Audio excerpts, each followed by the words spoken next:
Ladies and gentlemen, I want to thank you all for being here this evening.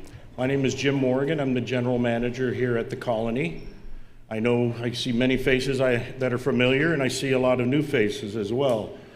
Those of you that are watching from home, we welcome you all, and we hope that this evening is educational for you as you approach your responsibility as members of the association to vote your conscience on who you want to serve in the community. We have, as board members, first, please silence your cell phones if you have not done so already. As a courtesy to your candidates, that would be very distracting. Thank you.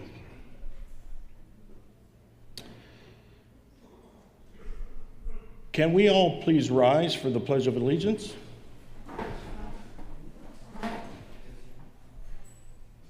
Ready, begin?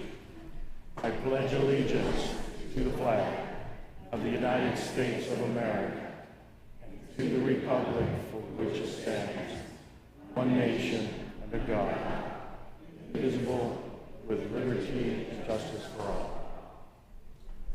Thank you.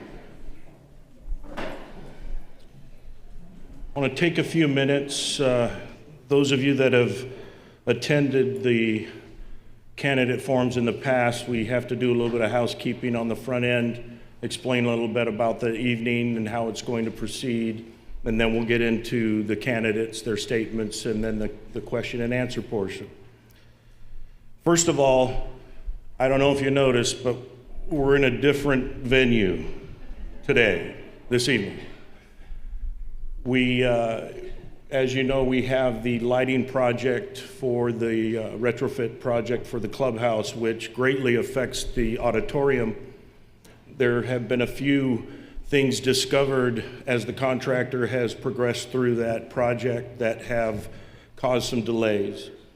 So this evening is out here, as you can see. Our board meeting this Thursday will also be in this area.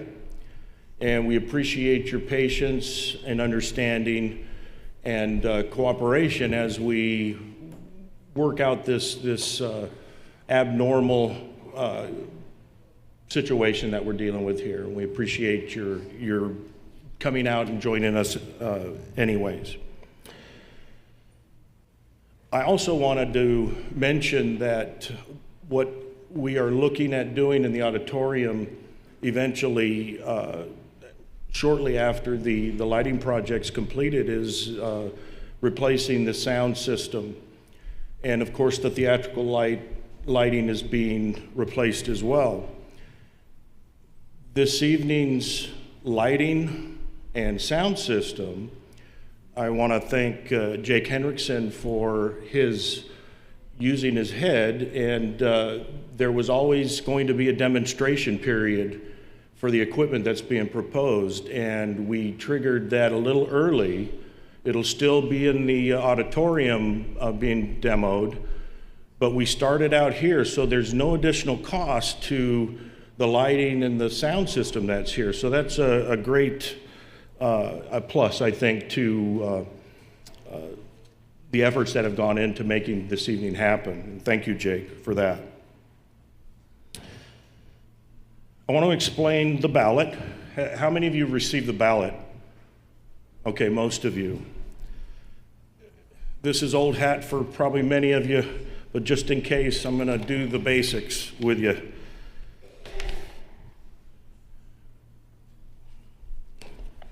This cover letter, is considered the official notice for the annual meeting. So by that mailing, it has been posted when our annual meeting is. And as you know, there are instructions for voting, as well as all of the resumes of your candidates. The ballot, it's a little different this year. Of course, you know you're voting for your candidates. Remember, you can only vote one vote for 3 different candidates. This year we have a rule that was passed by the board recently in April. There has been enough question being raised about the rule that the board felt that it would be beneficial to let the community speak. The rule is now already in place. It's enacted regarding allowing golf carts to be parked on the driveway overnight. What you're being asked to vote on is whether to rescind that vote or allow it to carry or stay in place.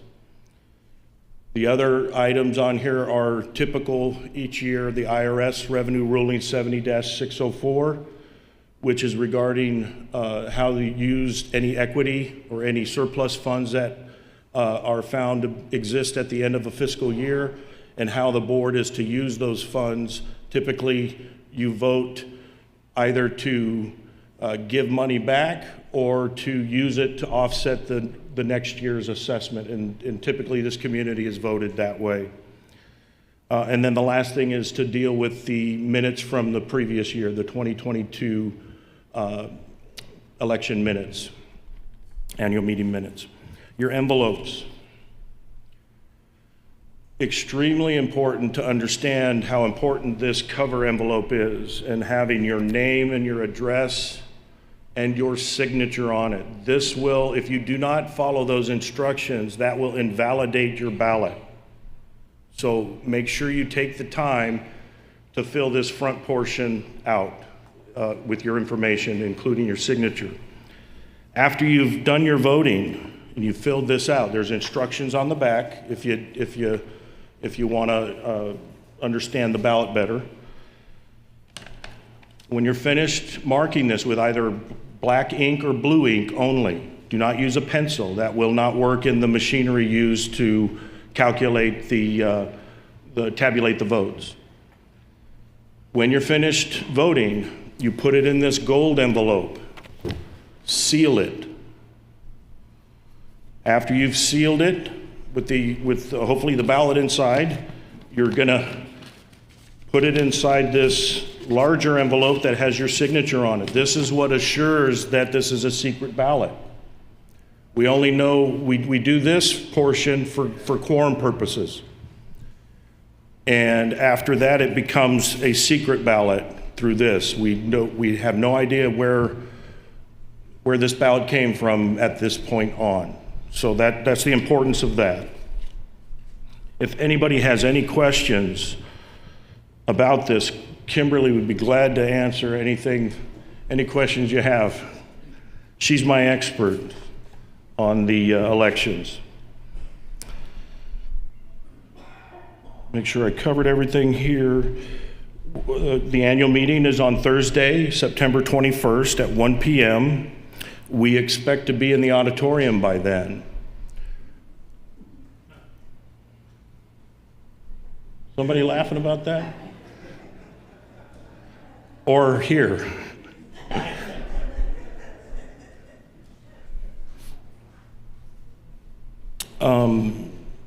For quorum purposes, please make sure that your ballots are received by the inspectors of election by September 20th. It's a Wednesday, it's the day before the annual meeting. Please understand, don't mail it on the 20th. It's guaranteed to not be there on time. So please be way ahead of the 20th. Make sure it's there in plenty of time to be counted with all the rest of the ballots.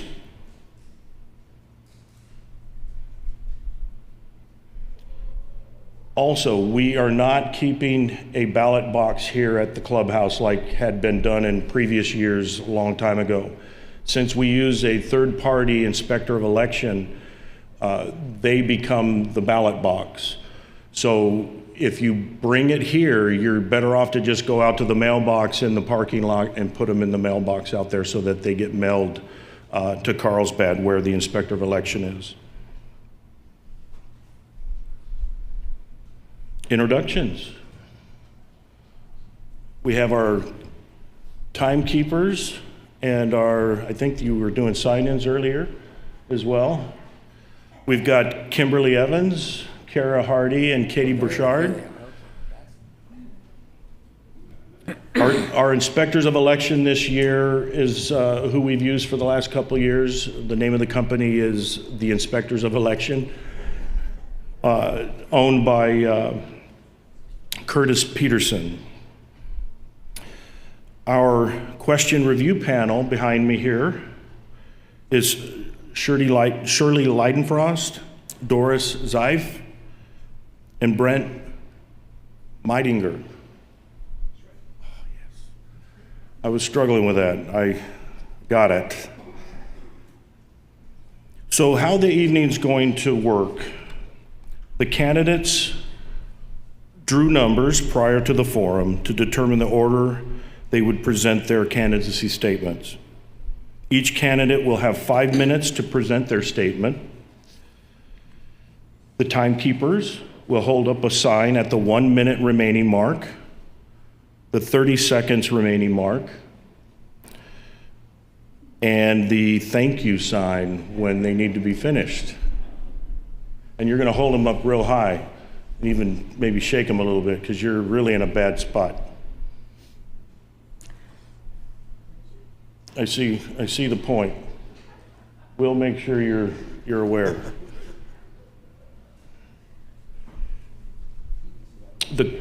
The question. Yeah, but I can't see over you. The question and answer portion. As mentioned, questions will be received in written form only. With that being said, we did receive many questions prior to the meeting, and we've narrowed it down to 12 questions. And what that does is each, which I'll explain in more detail later, it gives the opportunity for each candidate to answer a question first 3 times. So there's 3 rounds, which are, again, the 12 questions.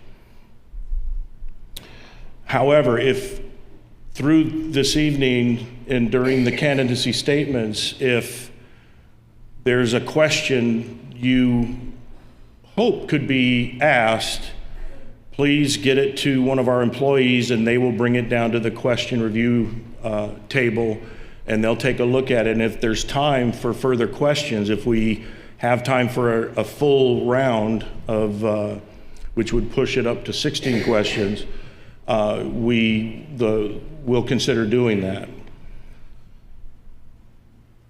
With that being said, we are hoping to have this evening wrapped up by 7 o'clock.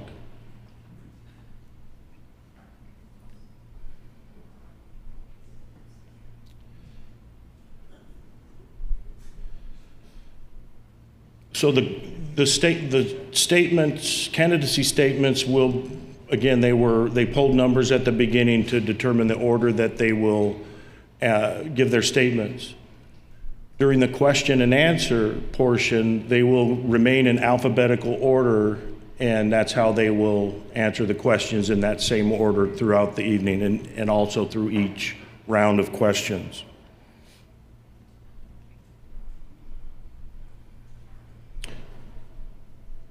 To reiterate an earlier comment or point, there will be no audible or verbal questions from the audience allowed. All questions must be submitted in writing and will be asked by the moderator. Repetitive questions that we received have been combined into one single question.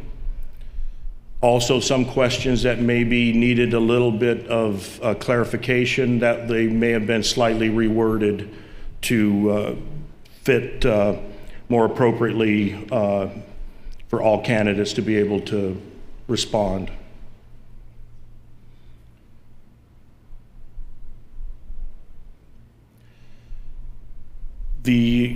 I think this is on your agenda, but each meeting, each candidate forum, we do read aloud the code of conduct that we expect from all of our residents. The association appreciates the candidates and your participation in this year's forum. In an effort to maintain proper decorum, we respectfully ask that all in attendance be courteous to the individual candidates and your fellow homeowners who have come to this meeting to be informed. Furthermore, audible or verbal questions and/or statements from the audience, as well as any other disruptive behavior, will not be allowed. Anyone creating a disturbance will be asked to leave the meeting. We appreciate your cooperation in that regard. I will be moderating this evening's forum. Our candidates, I'd like to introduce them in alphabetical order. We have Bruce D'Alfonso, Pat Kite, Dave Matucci, and Pam Bliss. Please give them all a round of applause for their willingness to serve. So we'll go into our statement portion. The order in which they will be giving their statements: first will be Pat Kite, second will be Pam Bliss, third will be Bruce D'Alfonso, and fourth will be Dave Matucci. It's all yours. Start the clock until I get it.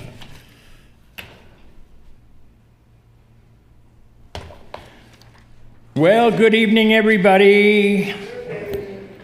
Obviously, you had nothing better to do tonight than come out and listen to me. So, gosh, thanks so much for coming out. I'm sure I speak for everybody. It means a lot to us to have your interest and support in this election. So, to get this thing going, number one, I hate talking about myself, but you need to know. So I'm just going to read my experience past number of years. So, way back when, I served on the board of directors of the Shasta Economic Development Corporation, the Shasta Builders Exchange, the Shasta County Arts Council, Northern California Power Agency, Reading Area Bus Authority, Reading Area Housing Authority, local agency formation commission. I founded and was the president of Riverfront Playhouse. In Shasta County, I sat on the planning commission for 6 years. In 1998, I was elected to the city council in Reading. More importantly, in 2002, I was reelected. That was pretty cool. Then I moved down here. I served 6 years on the Temecula Planning Commission. I've served on the Murrieta Traffic Commission. Since moving here, I was the president of the Racquet Club for a couple of years. I've served on the Recreation Committee. I've been on the HOA board for a year. I currently serve as a liaison to the Architectural Committee, the Social Committee, and as much as I hate it, the Violations Committee. So that's kind of what I've done. I'm not sure that's what qualifies me to be here tonight and to want to serve.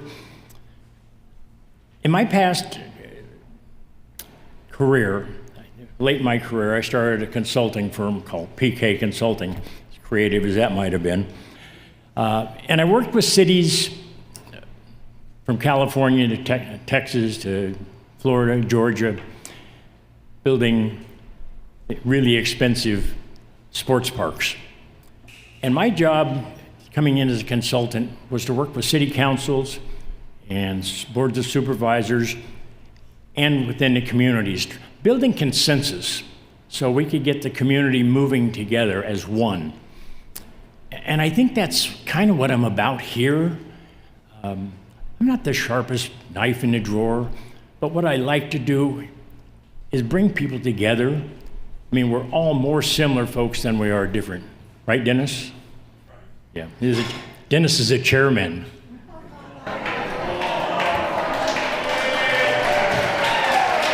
Thank you very much. Thank you very much.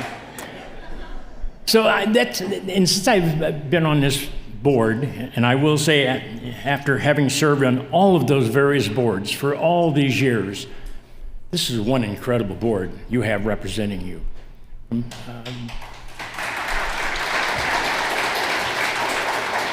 Bruce does a great job. David works his tail off before meetings and comes in so prepared. He's just amazing. But it's a group of people that come together that believe in one another, don't always agree, but we always listen with respect to one another. We listen to what they have to say because we know that 7 people voicing their opinions, we're going to be just smarter, that much better than one person. So we don't dictate what's going on, we listen. We come up with what we think is educated, well-researched decisions, and we move forward as one.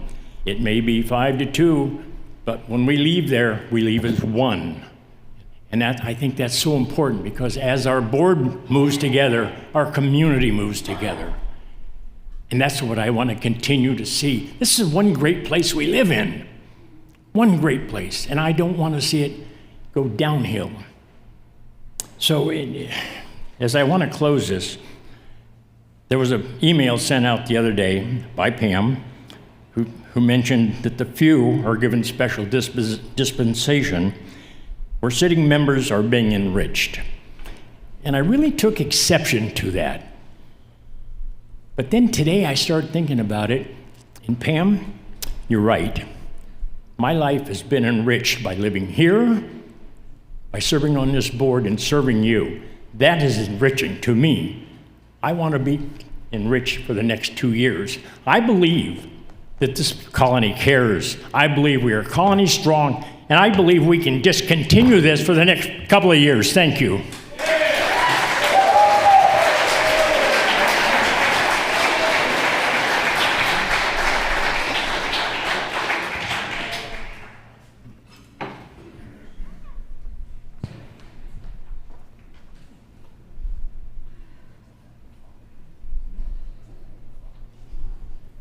Hello, everyone. Thank you for coming out. I appreciate that. And as we've just witnessed, there are people here who would like to divert your attention onto me personally.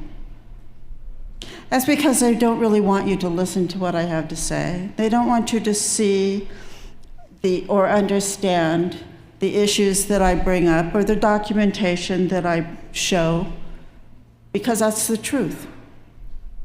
They don't want that. They want to be unicorns and rainbows. Well, that's not what's going on in here. You won't see me asking you to pay for a sign for my campaign. I won't be forming any so-called committees called Colony Strong, attempting to convince you that there's some sort of legitimacy to that. And I'm not going to be tempting you with food and parties. But what I will be doing is giving you the truth, because I'm not going to be using any trickery. Ask yourself why 3 candidates running for 3 seats on the board, an election that really won't change anything because the board will still maintain its current majority. Why the big push against me? Is there something that you're terrified of? I don't know.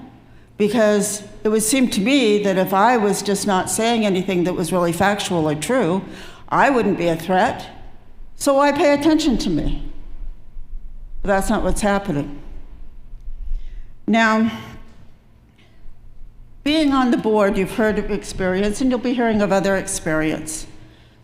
However, I'm telling you right now, I would not invite a contractor or a vendor into our community to give a rosy financial presentation that gives a truly false sense of hope and security to this community.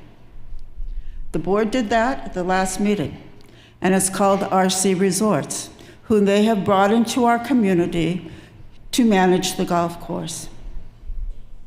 Didn't work out so well for the city of Escondido with RC Resorts because they chose not to renew their contract last year because of all the promises that they made and all of the guarantees of making things profitable and what they were going to do fell short, to the tune that now the city of Escondido is in debt to over $3 million because they trusted RC Resorts. I don't see how anybody with a really extensive business background wouldn't truly vet a company before they bring it into to this community, especially with so big financial dollars are at stake, and people's lifestyles and homes are at stake. That's something to think about. Also something to think about is I wonder how much money we've already paid them. That's a question that was asked, yet still has not been answered. Now, I'm not going to go into a whole litany of everything because I've done that, and you can all view documentation of my opinions and what has happened and transpired on my YouTube videos. But for the sake of all of us here, we need experienced management in this community. Now, sooner than later, because later may be too late. We need to honestly acknowledge the issues and attack them together. Put all the pettiness aside, put that in the rearview mirror, and concentrate on our community, not on our personal agendas. I'm holding a meeting right here in this atrium on Saturday. I invite all the board members to attend, because at that meeting, it'll be an open forum where all of you can ask your questions freely. And perhaps maybe the members of the board would like to respond to some of the things that I've put on my YouTube videos. That would be helpful, because not one question or issue that was asked has ever been addressed. So I just want you to give some thought to not what you're just being told to believe, but what your intelligence tells you is happening. Thank you.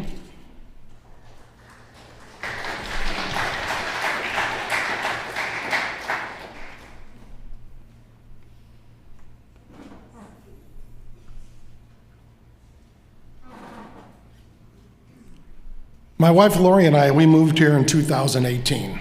And very simply, I said it 2 years ago, I'm gonna say it again, we love this place.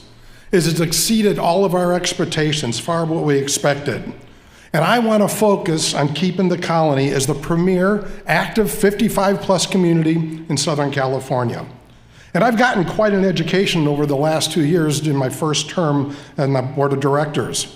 And I've had the privilege and the opportunity to work with 11 different board members. That's almost a total turnover of the board. I've also had the opportunity to work with each committee in some form or fashion.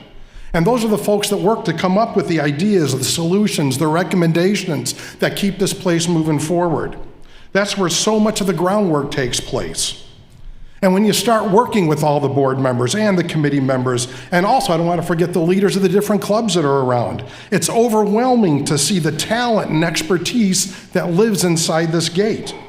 They're all a dedicated group of volunteers, and they have diverse backgrounds, they've got diverse skill sets, they've got different perspectives on everything, yet all of them remain focused on the same thing, and that's how do we make the colony an even better place to live than it already is.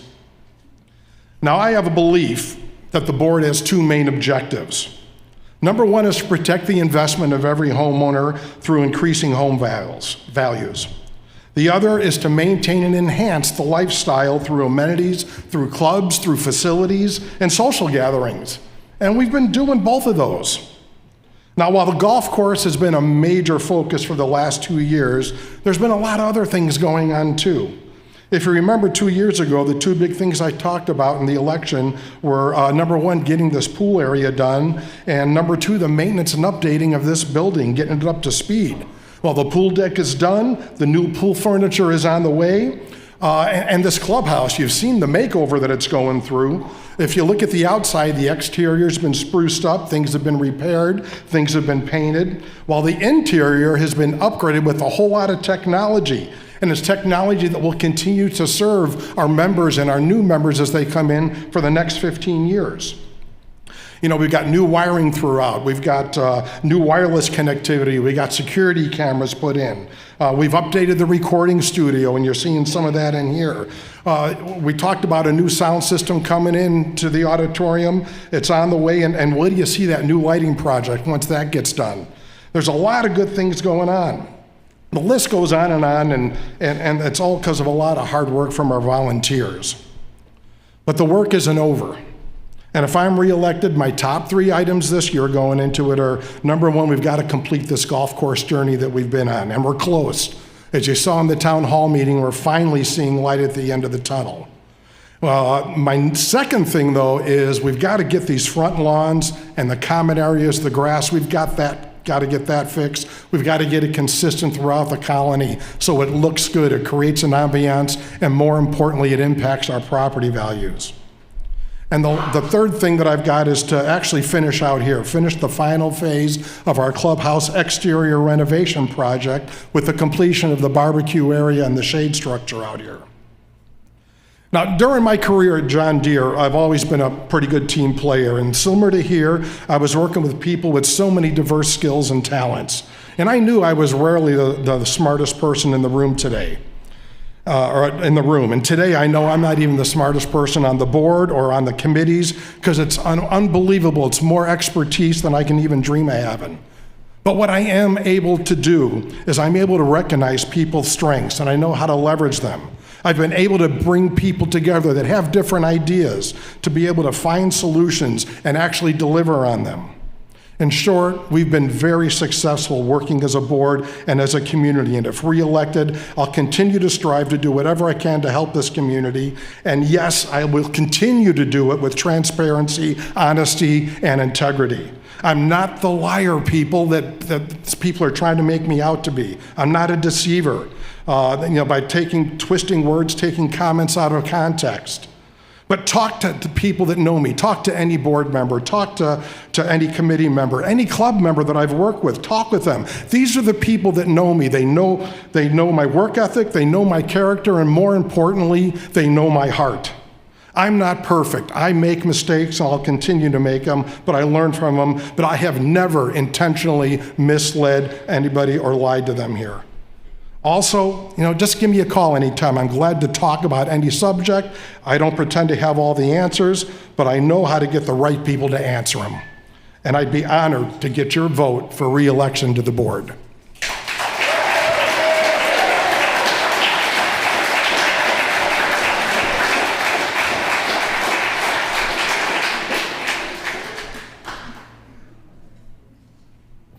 Good evening. I think they did this by height.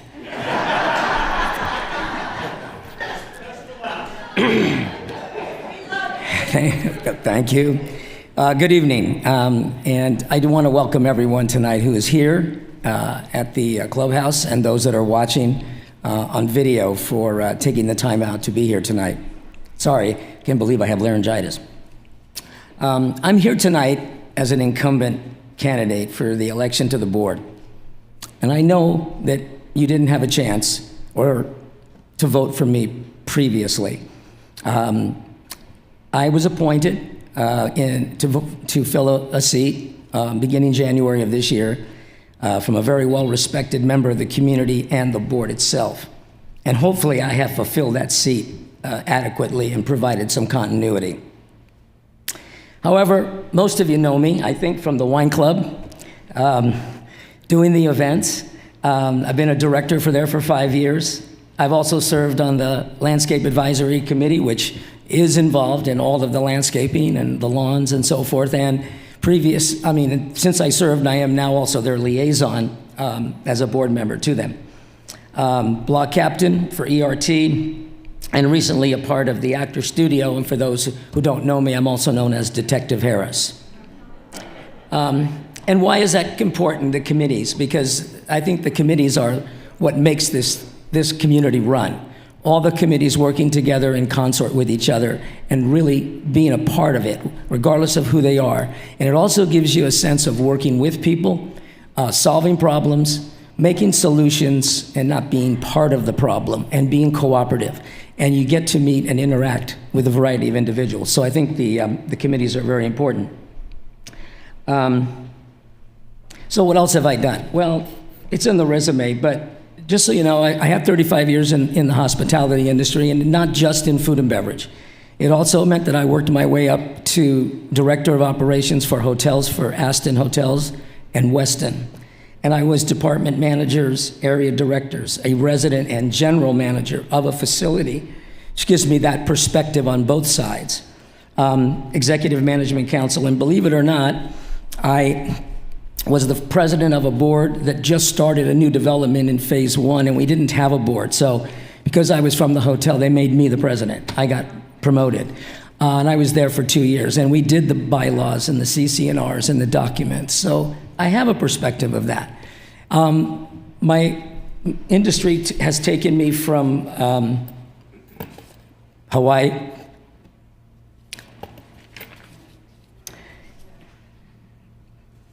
and the island of Maui, to San Francisco, to Marin, and Temecula. Sorry, the fires are a big thing for me.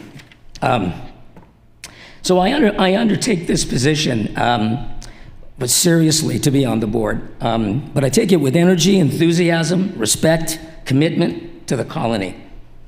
I know plenty of people who are very capable. I know fewer who are willing to serve, willing to put themselves on the line for the greater good. I'm confident that I am capable and I am most willing to serve. As a director, if I'm fortunate enough to earn your vote, and I mean that, earn it, I will be accessible to you, the residents, discussing our concerns and issues, because I'm a homeowner too. What we do on the board affects me just as much as anybody else. And to that effect, discuss those issues that really affect our daily welfare, our daily lives. And most importantly, I will do it in a respectful and courteous manner. Let's approach this election going forward with unity, shared ownership, and cooperation. I can't do it, never accomplished anything. I will try has accomplished wonders. I will serve, and I will try. Thank you.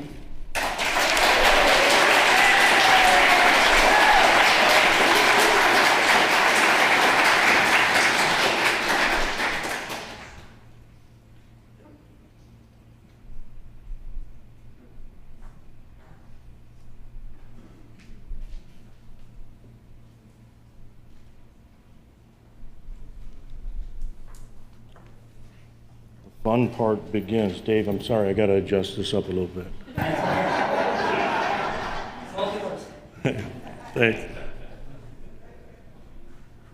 I say that in the kindest, most. Okay. All right. Okay. All right, now we get into the fun part. Get dressed here. As I mentioned, we have several questions here that have been prepared, have been submitted by our residents, our homeowners, and we will ask these questions, again, going in alphabetical order. And I have my little cheat sheet down here I have to set up so I don't lose my place. Who goes first next? Our first question, we'll start with Bruce. I asked the candidates ahead of time if Mr. or Ms. or first name, and they all agreed we'll go with first name. So that's how we'll proceed this evening with the Q&A. Bruce, what do you believe are the qualities of an effective board member? All right, so the qualities come down to a couple things. First, obviously, to be effective, you've got to be a team member. You've got to be able to work in a positive fashion. You also have to have a good feel of the community. You need to be able to put yourself in the customer's shoes. We have demographics that change, and we've got wide demographics, and the needs are different for each and every demographic. The only way to find out, to make the best decisions, are to understand what impacts those demographics, what are the needs of those demographics, and that's how you need to make decisions going forward to make sure you get benefit. And that's one of the things that I think I bring forward is I do have empathy. I can put myself in the customer's shoes. I understand it, and I'm involved in a whole lot of different things here to be able to understand that. So those, I think, are two key qualities going forward. Thank you. Pat? No, that mutes it. So I don't think it's rocket science. I think what we do, and when I was a mayor and city council person or in planning commission, is listen to the community and where they want to go. We represent you, so you let us know where you want to go. So I think we listen to the community. We listen to our staff, who does a tremendous amount of the research for us, and we listen to our other board members. I think our job is to listen to you, set policy for Jim and his staff, and get out of the way. Let them do the work. I'm not a nuts and bolts guy. I don't want to do the work myself. I want to be a policy guy that sets a policy that you want to see done. If there's something in the community that you want to see, that's where we want to go. So that's. Thank you. David? Well, I think he took one of my lines, but putting yourself in your customer's shoes, you are our customers. But we also are fellow homeowners. So yes, I think the biggest quality of being on the board is to listen. Listen to you and listen to each other, because we can learn. We have a variety of experiences here. We're all being drawn from different areas that we came here from, and we can take those skill sets and push them together if we listen and are willing to cooperate with each other. I think we don't have all the answers, so to seek advice from professionals at times is important to get a sense of what the community wants, a consensus. And at the end of the day, I think here you look at what we need to do is to be optimistic, because achievement has always prospered with optimism. But there is reality here, and I think with the demographics that are changing, with all of the some of the issues, we just need to cooperate and be together. Thank you. Thank you. Pam? Yes. Is this on? Yes, Okay, yes. sorry. Number one is honesty, and not just saying it, but walking the walk. We don't have that here. You've all seen the videos, so we need to actually live up to that. Be honest, be open, conduct all business out in the open, respectfully receive and answer any and all questions, leave your ego at the door, but most importantly, we need best-in-class business practices. We're dealing with people's livelihoods. We're dealing with people's money. It needs to be spent wisely, and it needs to be done correctly. And it needs to be done out in the open and reported back to the community in a real-time fashion. Thank you. Thank you. Our next question, we'll start with Pat. Figured that out, didn't you? Yeah, at least the first round. Now you got to be general manager here. So our first question covered the qualities of an effective board member. Now, what do you believe are the responsibilities of a board member? I think responsibility is, number one, do the work.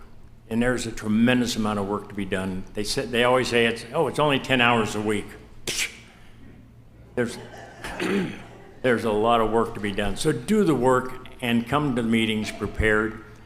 Listen to the community, listen to the board members, listen to Jim and his staff. Do the research and understand the issues so you make an educated, unbiased, fair decision based on factual information. And I think that's what we have done for the last years that I've been here. So contrary to what Pam says, this has been the most transparent board I've ever served on. Dave? I think just being prepared, trying to get as much information of the subject that you're dealing with, listening to the information, taking it, getting more information before you need it, come prepared, be on time, be responsible to your constituents out here. Thank you. Pam? The responsibilities of a board member is to be accountable to all members of the community. And in that, you have to be honest, you have to be open, and you have to explain things. You cannot continue to conduct everyday business behind closed doors or make decisions in executive sessions when that doesn't belong in executive sessions. The responsibility of a board member is to know these things and to actually do them. The main responsibility is honesty and to understand and know that every decision you made, you have been entrusted with the financial responsibility of the entire community. You need to take that seriously. Thank you. Bruce? Okay, so the responsibilities, obviously, you've heard it over, it's to listen. I believe we do that. I think you found all of us to be approachable anytime on a one-on-one basis or through a phone call or through a personal email. It's to be prepared when you go into meetings. It's to get the information that you need to make decisions. And sometimes we don't have all the answers. That's why we count on our experts. That's why we bring in our attorneys. That's why we bring in somebody like JC Golf. We've talked to other golf companies. We bring in the experts. We count on our CPAs to give us guidance. We don't have all the answers, but we need to get that information, be prepared with it to make the best decisions possible for whatever it is that we're trying to do for the people of this community. Thank you. All right, question number 3, starting with David. As a resident of the colony, what has been your level of involvement within the community? For example, serving on the board, an advisory committee, clubs, groups, and if so, what were they and how long did you serve? Okay. Well, as I mentioned in my opening statement, I think the committees are kind of the lifeblood. I came here in 2018. I immediately, from my background in hospitality, joined the wine club. I was made a director. I've been in that position for events and directing the Colony Wine Club now for going on 6 years, and I'm enjoying every minute of it. I was a member of the LAC for about 18 months, and as I say, continue to serve as their liaison. I got into the Actors Studio. I became a block captain. I've been in subcommittees. You want to hear about mulch? Do you want to hear about grass?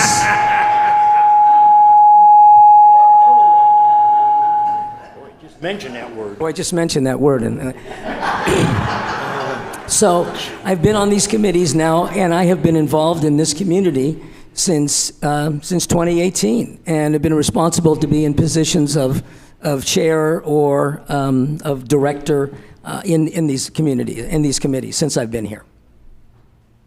Thank you. Pam? What was the question again? Sorry. No problem. As a resident of the colony, what has been your level of involvement within the community? For example, have you served on board of directors, any advisory committees, organized clubs or groups? And if so, what were they and how long did you serve? Thank you. Actually, I have kind of a different point of view when it comes to that. I believe that just being a good neighbor is a great value and serves this community. There are a lot of people in here, like myself, that may not have the inclination to serve on committees. I would like to serve on a committee. Unfortunately, I'm not welcomed. So there you go. But what I have done is I have made sure that the residents of this community have received court documents that impacts all of us, and receive them in a timely manner so that you can review them yourselves and determine your own opinion. I also make sure that this community receives the truth about things, which I think is valuable, because forewarned is being prepared. So I think I serve the community, but I think I serve the community in maybe a little bit different way than being a social butterfly. Thank you. Bruce? Okay, so I'm obviously been on the board of directors. I started out my first year as vice president, my second year, and now I am the president. I've worked with every committee we have. I've been on the ACC committee. I've been involved in clubs. I was the director, one of the directors for the men's golf club. I am one of those social butterflies. I go to the gym, I go to the swimming pool, I'm in the racquet club, I'm in the pickleball club, the wine club, the golf club. I go to social events. I go to colony parties, I go to dinners, concerts, dancers. I'm involved with Players Theater. I play cards in the card room with the guys. I show up at the round table in the morning. This is how you find out the pulse of the colony. It's not by sitting behind a computer in your room and not dealing with the wide group of people as opposed to just the close friends that we have. It's important to understand the breadth of everyone, what the needs are, and you cannot do that without getting out and being a part of this community. Thank you.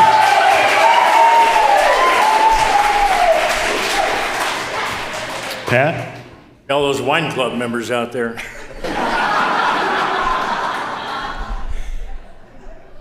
Well, you've heard the length of time that I've served on boards and on and on and on. City councils, I actually ran for state assembly unsuccessfully. Quite honestly, there was a time when I moved in here and I said, I'm really tired of doing crab feeds and doing all those social things. So I took a break. But over the last 5 years, I've been involved in a racquet club, the variety show. I'm doing Actors Studio now. I worked on some subcommittees at the previous board's long-range planning subcommittee. They wanted me to serve on special projects committee. I served on getting the shade structures out here by the pool.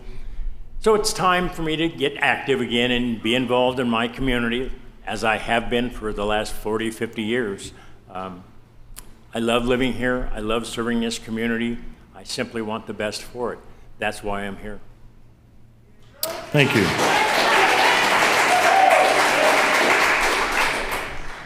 Pam,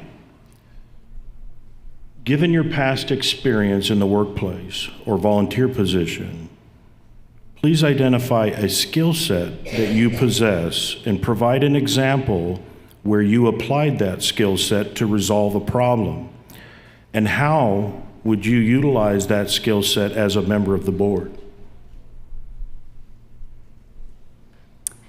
Well, my skill set is an extensive experience in business. I had profit and loss responsibility for over 500 employees in 3 factories. I know how to get the job done.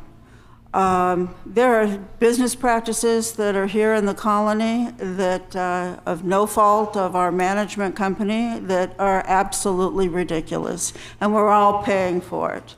For heaven's sakes. You know, you don't need to have an extensive business background to know that you don't spend thousands of dollars on gym equipment that can't be used.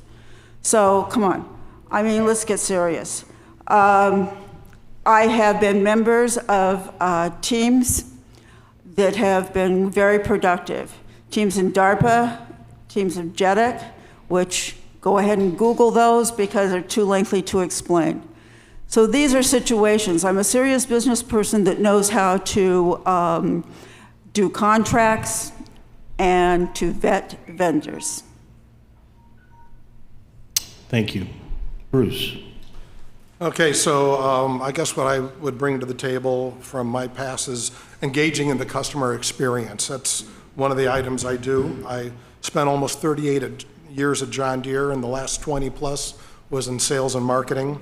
I learned that before we make any decision on any product viability or product changes, we needed to understand it from the customer's eyes first, and not just from our own perception, not from our own understanding.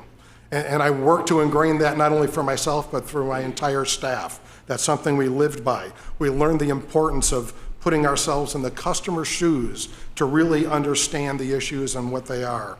That's also the reason you get involved in so many things, to understand those customer issues. And yes, I'm in the gym all the time, and every single piece of equipment gets used, especially the new stuff lately. People have learned it, and they are using it. We're not spending money that's bad. Thank you. Pat? My days on city council, when I campaigned, it was on, big platform was economic development.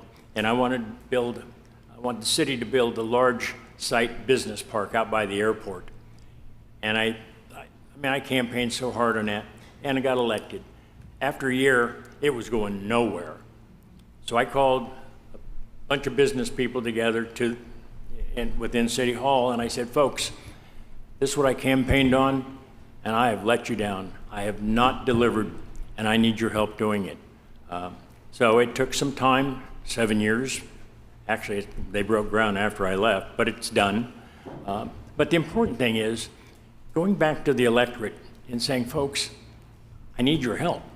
I didn't get it done.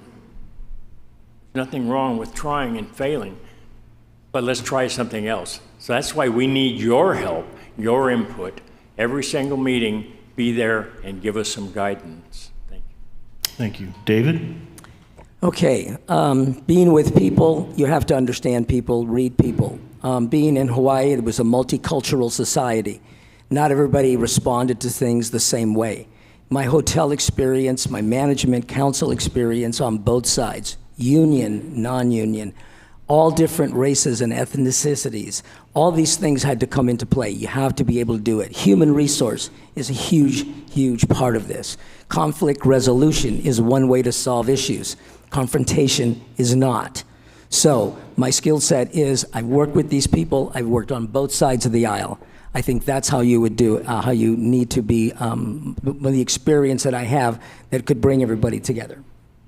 Thank you. Round one is over. We're back to Bruce.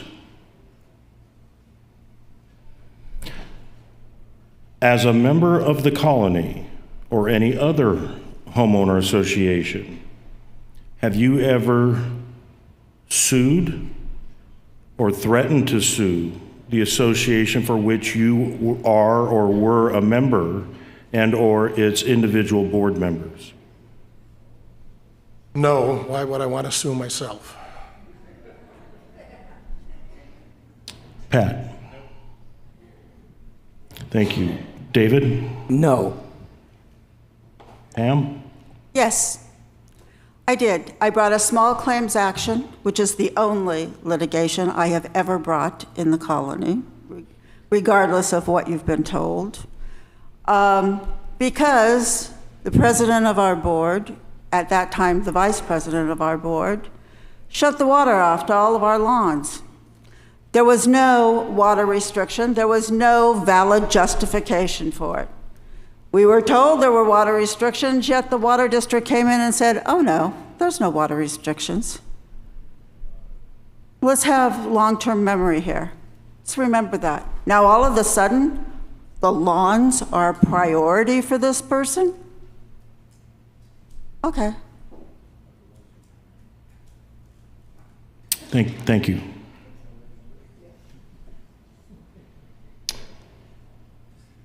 Pat? Yo.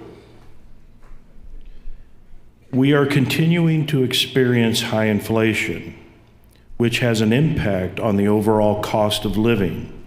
These increases directly affect the colony and its residents. If elected, what would you do to control increases in our monthly assessments without sacrificing the level of service the residents have come to enjoy and expect?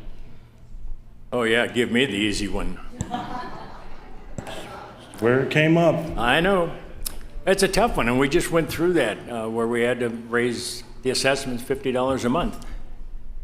That comes out of my wallet just like it does yours. It's not good, but we, other than the $16 a month that's going to the golf course, we stayed within that inflationary rate, which at the time was like 9%. So that number's coming down. So we just have to rely on our finance committee and our staff to work hard to find other alternatives for sourcing things. If we have to cut back on some things, maybe we will. We don't want to, and we don't want to raise the assessments. But I guarantee you, I'm not going to sit here and tell you they're not going to go up. The cost of living is going up. You saw it in the grocery stores, at the gas station. we do our best to keep them down to the bare minimum, but the reality is we're just a product of the environment that we're living in right now. Thank you. David? Well, I know that other associations' assessments can be, in some cases, much higher than ours. And I think that we have a relatively stable assessment given the amenities that we have. If you think about the amenities that we do have, how to control it is just about doing good shopping. When we do projects, let's get additional bids. When contracts come up, let's make sure we're getting the best bang for our buck.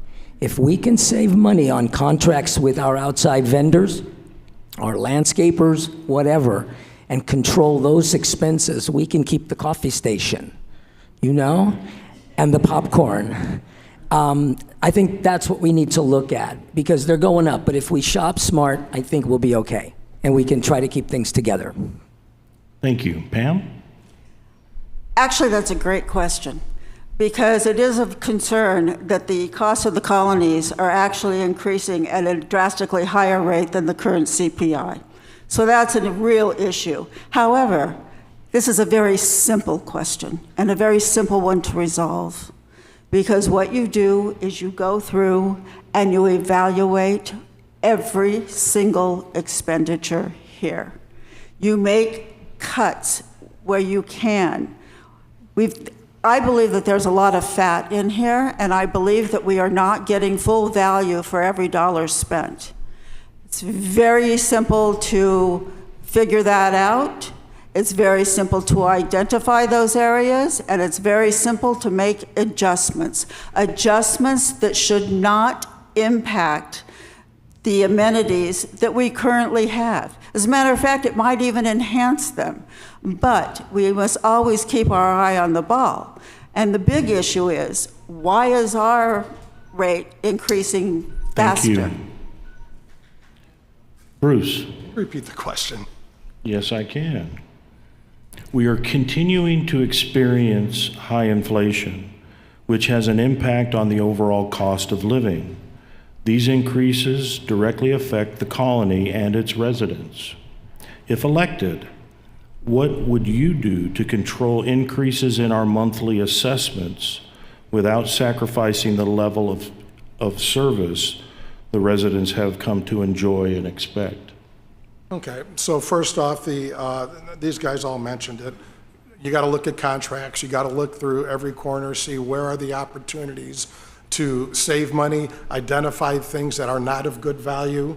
But you still got to walk that fine line. You're absolutely right. You don't want to cut amenities. People moved in here for those amenities, and sometimes those costs go up. You got to control those.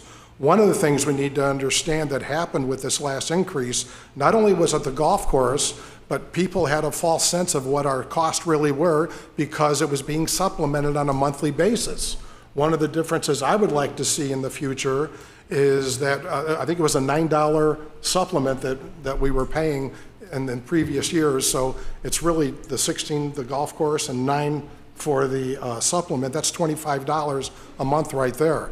Rather than, if we do have excess, to do it on a month-to-month basis, I would prefer to see it that you identify what the monthly bill is, you assess that every month. If you have the ability to return it at the end, then you do it on don't pay in December. All right. David, pay close attention. This is a long one. So, Okay. bear with me. Okay. I'll repeat this as many times as you ask, so, because it is long. But it has some good information that needs to come out by our candidates. Even with above average rainfall this past winter, the 2 water districts that service the colony have determined to maintain the same tier structure that had been put in place when the drought was at its peak. When a previous board decided to cut back water for the front yard lawns, it had a severe impact. Even after a reseeding effort, we still see that there are many front yards where the lawn is in extremely poor shape. Since the water districts are deciding to maintain the same tier structure, there is a risk of exceeding our water budget if the necessary water is used to keep the lawns alive and to restore those that are damaged. If elected, what direction do you believe the board should take to pursue to restore and preserve front yard lawns? That was long. Well, that's a good question. There was a time and when restrictions, recommendations, I'll put it that way, were in place, one water company said one thing, the other said the other. Those recommendations, i.e. the state, the restrictions are still in place. And yes, the water companies are not adjusting the tiers. Being on the liaison committee to the LAC, I will tell you that what we're planning to do is attack the lawn situation on various fronts. We're looking at new reseeding. We're looking at grasses that are being developed at UC Riverside that can tolerate once a week and once a month water. We're exploring all of those things. The tier structures, our superintendent, landscape superintendent, is monitoring the water on the green belts. We are currently a little bit under budget. We are managing the water. We have other issues affecting the lawns. We are in the process of getting that fixed. Thank you. Pam. Well, guess I had a crystal ball, huh? The water. Okay. First off, I mean, it's funny that this should be brought up because just this morning when I was putting my trash cans out, I took a video of the wasteful watering that is currently going on and continues to go on throughout this community. We've all seen rivers of water running down the streets after the lawns have been watered. The sprinkler systems have gone off. We have a general manager, we have a landscape supervisor, we have an assistant landscape supervisor, we have a landscape company that has a supervisor, and we have a landscape board and liaison. Why isn't this being looked at? This has been going on for years, and the watering is not being adjusted. We are wasting more. And for the the lawn being reseeded, that was a disaster. Thank you. Bruce. Go ahead and repeat it one more time. Sorry about that, because there was a lot in there. Listen, Pat. Listen, Pat. So I don't have to say this, but no. It's every two. Even with above average rainfall this past winter, the two water districts that service the colony have determined to maintain the same tier structure that had been put in place when the drought was at its peak. When a previous board decided to cut back water for the front yard lawns, it had a severe impact. Even after a reseeding effort, we still see that there are many front yards where the lawns are in extremely poor shape. Since the water districts are deciding to maintain the same tier structure, there is a risk of exceeding our water budget if the necessary water is used to keep lawns alive and to restore those that are damaged. If elected, what direction do you believe the board should take or pursue to restore and preserve front yard lawns? So to restore and preserve, the landscape committee is looking at several different things. They're looking at different grasses. What's the timing of those grasses? They've touched base with the universities. What are some tolerant ones going forward? We also have yards that are worse than others. Some need sod, some need seed. We have rodent problems. We have rabbit problems. How do we overcome that? Because that's a big part of why the lawns didn't come. They got replanted, it didn't work. What I want to do is find out why didn't it work. Let's identify that first. And if we have to, I know it extends the timeline, but let's run a pilot. Let's see what does the sod do? What does a cage around the grass do? What does the seating do? In what circumstances? Get cameras out there to understand the animal pattern, but then see what works in what situations, then make the decision to expand that on a much broader level across the whole colony rather than throw a bunch of money into it, do them all at once, and get it wrong. Thank you. Pat? So it's odd that some people think that shut the water off and they complain about that. Now they complain about too much water. So darned if you do, darned if you don't. I think the landscape committee, and that's probably the hardest, probably got to be the hardest committee to serve on, right, Dave? Yes. It's tough. And I think they've just done an incredible job over the last couple of months, 2 or 3 months. They're going to be coming to us, I believe, at the next meeting with some recommendations on how we're going to hopefully move forward on this. But it's not just one approach will take care of the problem. Like David said and Bruce, there's new seeds that we're looking at, new grasses that are going to be more drought tolerant. But we have such a rabbit problem here that's just amazing. Landscape Committee is also recommending that we bring in some experts to talk to us about how to best control the rabbits. It's not just a water issue, not just a grass issue. It's very complex, and it's one that's going to take a lot of time to think about. Thank you. All right. Pam, this is a two-part question. Uh-oh. Two-part. Okay. Pam, Me.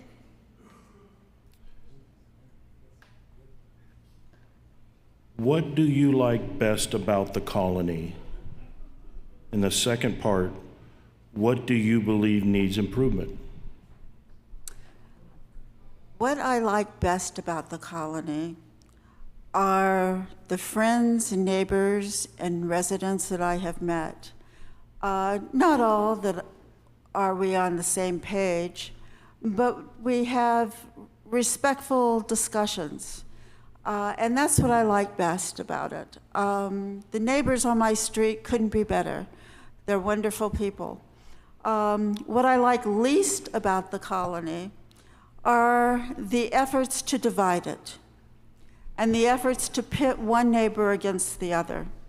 And I find that pretty distasteful. But I do find that the colony has a lot of potential to go forward and to become a true premier community. And I think that there are enough people, intelligent people, and that live here that just want to be a happy, peaceful life, that we can all pull together and make that a reality. Thank you. Bruce? So obviously, it's the people that make any situation. I've gotten to know so many people, Lori and I both. We just, as I said, we loved it as soon as we moved in. There is so much to do, whether you want to do something, anything from playing cards to going to social activities, to going to the gym, going to the courts. There's plenty for everybody to do. The pool. We love going out to the pool. You meet so many different people at all these different places, and everybody's so inviting when you do. That's the best part. You can walk into anything in that auditorium, any social activity, sit down at any table, and you feel welcomed right away. And that's just beautiful about this community. Things that need improvement, there's always stuff that needs improvement. In fact, as a board member, we always want to look for opportunities to improve. We just talked about the lawn. We're doing lots of improvements in here. As we get new people in, we need to understand what do we need to improve going forward for the new residents that come in, which are a new demographic. So there's lots of stuff that needs improvement. Thank you. Pat? What do I like best? The best thing that's ever happened to me since I moved here was meeting my new wife, Linda. So it doesn't get any better than that. This is just a wonderful place to live. You all, just by being here tonight, just prove that point. What a great place we live in. You care about the community, you care about your neighbors. What do I like least? The divisiveness, being called dishonest, being called a liar. I'm anything but, folks. So I just, this country, I listened to Fox today, and I listened to CNN. I ended up turning them both off. I said, the country's just going crazy. It's so divided. I don't want to see us go there. We are colony strong, and I just want to see us stay that way. Thank you. David? I think what I enjoy about the colony is the people, the lifestyle, the ambiance, security, the amenities and activities that just keep growing and growing. You can do as much as you want or as little as you want. I think that's the nice part of this and being part of a community, you know, that we all share in its success.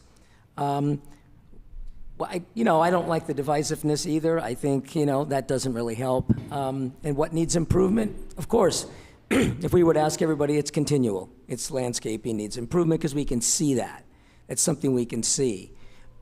There are other issues that we could certainly address that we could go on. But I think in general, I think if we just focus on the day-to-day, I think we'll be okay. Thank you. All right, we're on our home stretch, our third cycle. Back to Bruce. It's the golf course question. If the association, through its LLC, successfully acquires the golf course and it is not profitable, or at the very least breaking even within the projected 1 to 3 years, what do you believe the board should consider doing with the golf course moving forward? Okay, so first, that's two different questions.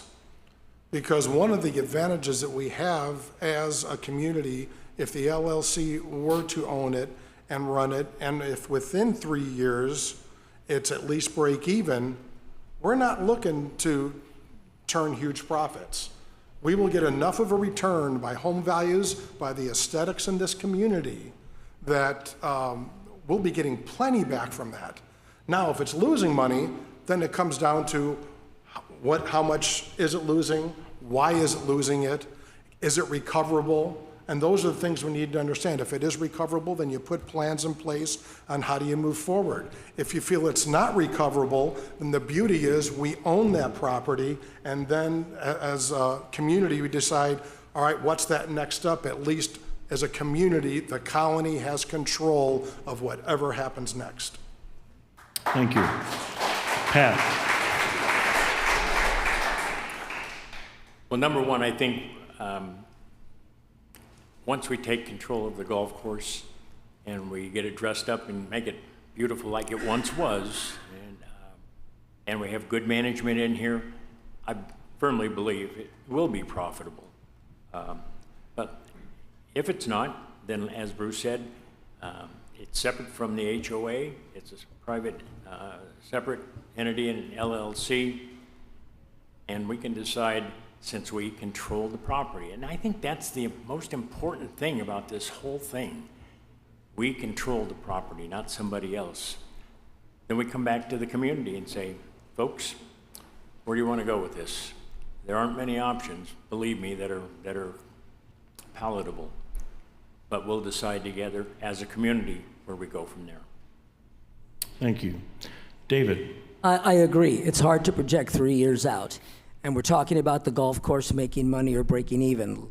Let's not forget food and beverage. Let's not forget that restaurant. Let's not forget catering.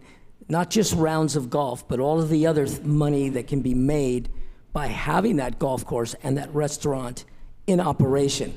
Catering, all of the things that we could do, and inside the gate and outside the gate. If even then, with the food and beverage revenue, it's still not working, I agree. Then we just need to come back to the community, but at least we own the dirt. The dirt's ours. And we're not letting someone else tell us how or when or where or what to do with it. But I think if we add the food and beverage, and in addition to the rounds of golf, I think we'll be okay. I really think it'll be good. Thank you. Pam? Again, good question. As far as profitability in 3 years with the golf course, I suggest that members of our board go and sit down with the city council members of Escondido and discuss RC Resorts and their experiences. I think we can learn from their mistakes. In any event, there is a worldwide effort that involves 35 countries that would make available to us millions of dollars in grants. And this effort is called rewilding. And there is also a state effort involved where there would be hundreds of thousands of dollars in grants. And it is eventually, what it is an environmental impact issue where they are rewilding large areas back into their natural state. This would not cost the colony anything. There has also been a consortium of investors that are looking at the colony to put in a vineyard and a restaurant and a wine tasting. There are many opportunities that are available to us. Thank you. Bruce? I just Or did that you one. already answered. I made the adjustments with my cheat sheet, Yeah. so I just fooled myself. Moves pretty fast here, Jim. Yeah, doesn't take much. Okay, I want to preface this next question. It's a follow-up golf course question, but I want to explain ahead of time that the question I'm going to ask is more complicated to implement than just the idea itself. But it's an interesting idea that I think is important to hear what the candidates think about the idea. Just knowing that it would require some red tape to address it if it was a viable option in the future. But here we go. Follow-up golf course question. If elected to the board, would you consider converting the golf course to 9 holes and converting the rest of the property into hiking and bike trails?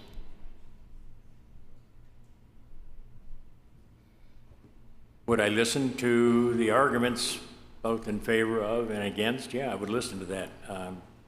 But again, I'm going to rely on people who are experts in the field of golf courses and see what the viability of a 9-hole golf course is here. And hiking trails and bike trails and those kinds of things, there's a cost to maintain that. And where's the revenue coming from to support that part of the project? But again, I'd be open to listen to it. Just on face value, I'm not really in favor of it, but somebody could convince me differently, I'd listen. Thank you. David? Oh, sure, I would listen to it. I mean, any idea, as long as we have, good ideas, let's see what happens. I don't know the viability, again, I feel the same way of a 9-hole golf course. I don't know about the liability of having the hiking trails. Would that involve what type of terrain, and would that involve insurance and the financial costs of that if someone were to injure themselves, or you bring a guest and you go hiking and something happens? I think there's a lot that goes on. It's a complicated question, but is it worth listening to? Is it worth having experts come in and tell you that this would work? Heck yes, I'd be more than happy to and be open to listen to it, absolutely. Thank you. Pam? Once again, that is a great suggestion, and I think we should be open to all suggestions. To have a 9-hole golf course, maybe that would satisfy some that want a full golf course. No problem. As far as making the other portion, hiking trails and things like that, I just told you, there are millions of dollars of grants to rewild areas like this. We also are in a migratory path of protected species. We have blue lines that run through our property. So all of these things, especially turning it into something that would be more of a nature reserve, we would not cost the colony a dime to maintain. because the grants would be there. They are there. They're looking for areas like ours. So yes, this is something that really would be worth exploring for this community. Thank you. Bruce? So if you get to the point where the golf course is not making the money we had hoped, I would absolutely listen to any idea. This is one idea that we need to discuss. We need to find out more about it. You know, we brought up the one thing, how's it going to be funded? That's a big question. Can it be funded through grants and stuff, but then does that open it up to everybody outside the colony? If it does, then how do you manage the gate and stuff like that? What's it take for insurance? What does it take to just for plain old maintenance? There's a lot of questions to be asked, but the point is, I'm open to anything. If we find that it's not working, yeah, we have to make a different choice. And that choice, I'm sure we'll have this option and other options. A hiking and biking trail, would I use it? Absolutely. I'm on my bike all the time. I'm walking all the time. That'd be great. But what's the cost behind it? What does it mean to us? What's the impact with our gate? There's a lot to find out. And I keep the ideas coming. Hopefully we don't run into that problem. Thank you. David? What do you believe to be the top 3 priorities for the Board of Directors over the next 2 years? Well, I think we've kind of touched on those. The priority is the golf course and getting it resolved. Landscaping, turf renovations, lawns, everything that will help the house values here and make the colony look good. Finishing some of the projects, long-term projects that we have, like the pavilion out there that's being held up by a post. These are priorities that we want to tackle as far as the board is concerned, and we have a project list that identifies certain areas within the community. But I think those are the top 3 to continue to beautify the colony and take care of the other business. Thank you. Pam? Top 3 priorities. Well, we got a tie for the first place one. Top priority. Number 1 would be get our financials in order. We're hemorrhaging right now. That needs to be taken care of. Tie for the top priority would be settle the golf course. What have we offered in settlement? Now, we've been told that we can't know that because of confidentiality in the evidence code. However, the evidence code that the attorney explained to us was the evidence code for a mediation, not for a settlement conference, because there is no confidentiality that attaches to a settlement conference. So let's get this thing settled. Let's stop the excessive attorney's fees and court actions and see if we can cut a deal. I think that's possible. But it's not possible if we go in and only have, it's either our way or the highway.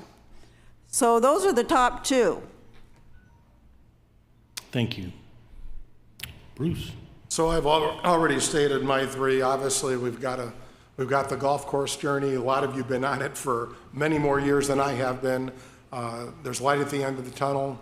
It's time to bring this to close, and we're getting close to it. We've got to restore these lawns. We've got to restore the common areas. We need to find the right way to do it. We need to understand what the barriers are in front of us. We've talked about a lot of it, the grasses, the rabbits. That's a huge issue that's got to be taken care of and figure out a plan for that. The last one is we still have a piece out here that hasn't been done. We got the pool done, but we've got a nice area out here, the patio structure, the barbecue area. It needs to be addressed, and it's time to get that done. And when we do that, let's look what are the opportunities with things that are available now to better leverage that space out there. Because with new technology, there's a lot of new things we can do, and we need to understand what's the best value for the buck that we're going to get out of that that'll carry us into the future. Thank you. Pat? Well, obviously the golf course is always top of the list. That's the elephant in the room. It's a big one. But again, it's coming to finality. It's in appellate court. We think it's going to be done within a year, maybe. Landscaping is always a big deal. David's an expert on that now on the board and just does a tremendous job. I think planning our future for the new residents moving in, there's a big turnover in our community, a lot of young people, relative speaking. Younger people coming in. Previous board had a long-term, long-range planning committee, subcommittee that I was a part of, and the first question I asked was, why are you asking somebody 70 some odd years old about long-term planning? I need younger people to be telling them, you know, what do they want when they move into our community, so that we can plan for that and make this the community that they're going to want for the next 20 or 30 years. Thank you. All right, our final question. Pam, here we go. Do you believe that the colony is a stronger community now than it was 2 years ago? Whether you answer yes or no, please qualify your answer by stating why.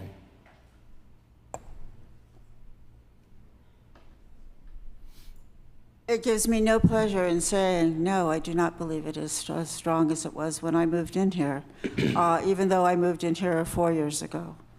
I think that there has been some issues that need to be addressed.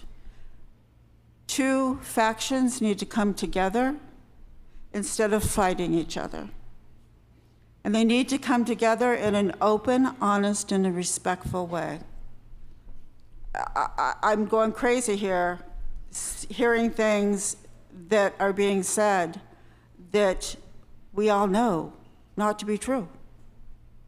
And it's not because I say they're not true, it's because we have videos of people saying different. So we need to stop all of this, and we need to focus on bringing the community together in a respectful way and getting on with things. Thank you. Bruce? Actually, I think it is stronger. I think we see it in attendance. Just the people coming together to do different things. I look at what's, take a little thing like the golf course. We now have residents that are going out there. You may see them out there going with their weed whackers to take care of the fingers. That's a colony coming together. That's stronger. We've got people going out there picking up logs and stuff, stacking them up so other people can take them away. That's a community coming together. You got things like the wine club, now the largest club, 240 some people. That's a community coming together. We are now holding events in the auditorium that are selling out almost, not every time, but more often than not, they are selling out. That's a community coming together. That's a community that's strong. You got people helping people whenever they need it. You got people like the Sunshine Committee that go out when people need help. They take care of it. It's neighbors helping neighbors in every aspect. Yes, it's strong, it's getting stronger, and it'll continue to get stronger because of the people. Thank you. Pat? This community is so much better, so much stronger than it was 2 years ago. And it's attributable to, number one, the residents, but also the continuity of this existing board, Bruce and the people. Dave and I weren't here for the first year, but those people on the board working their tails off to make this community better, and people helping them. The committees that work so endless hours. Look at the people here on cameras and the lights tonight, a committee doing the work. That makes this community better. We are so damn strong in this community, and I'm so proud to live here, and I'm so proud to represent you, and I want to represent you for the next 2 years. David? Can I just say ditto? Okay. You could. No, actually, the wine club is 280 strong, and we are the largest club. But I think that is bringing the community together. Just Thursday bocce, everyone's getting out there. We had a bocce ball brunch.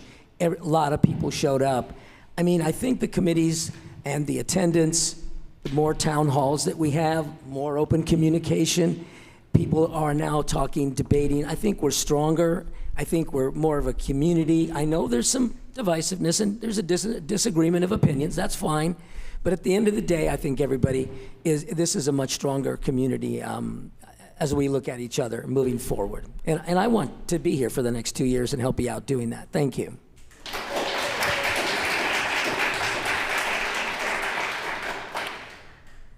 I want to thank you, all four of you, for your integrity and your being up here in front of all of your constituency, the members of the association, putting it all out there. I know that there are differing views that exist and there are differing statements that get made, but it takes a lot of courage to be up here and to put your name in the hat to serve your community. So all that are involved in this year's election, I applaud, and I would ask that everybody please show their appreciation.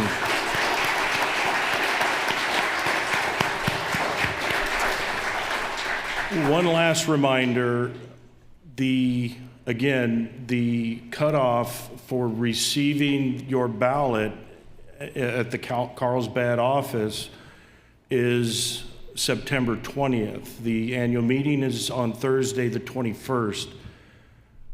Mail your ballot much earlier than that. As long as you think USPS is going to take to mail it, make sure you're in front of that. So with that being said, thank you all for being here. Those of you at home watching, thank you, and have a wonderful evening. Be safe. Thank you.